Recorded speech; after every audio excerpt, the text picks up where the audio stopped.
As cintas de ximnasia rítmica e a portería do balonmán foron os protagonistas de Sarria durante a celebración dos Xogos do Eixo Atlántico. Sarria se encheu de color, de xente, de vida estes días. Era unha maravilla ver esos 300 pequenos de balonmano pola calle.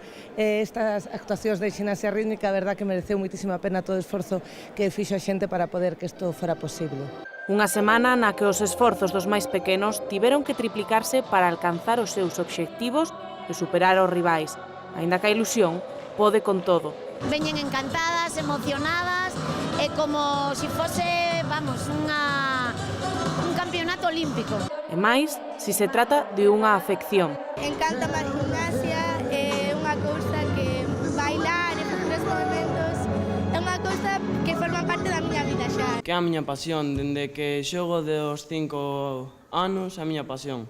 É o meu todo, o balonmán. Aínda que moitos prefiren estas competicións, Son moi divertidos, aparte coñeces xente. outros, por contra, non están tan contentos. Un fin de semana calquera, se é un partido contra os equipos máis altos da Liga, pois é máis emocionante.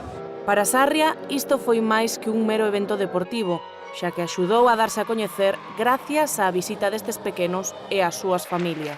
Foi un escaparate enorme para que xente sepa que Sarria está aquí e que é un bolo tan bonito e que, bueno, e que temos estas maravillas.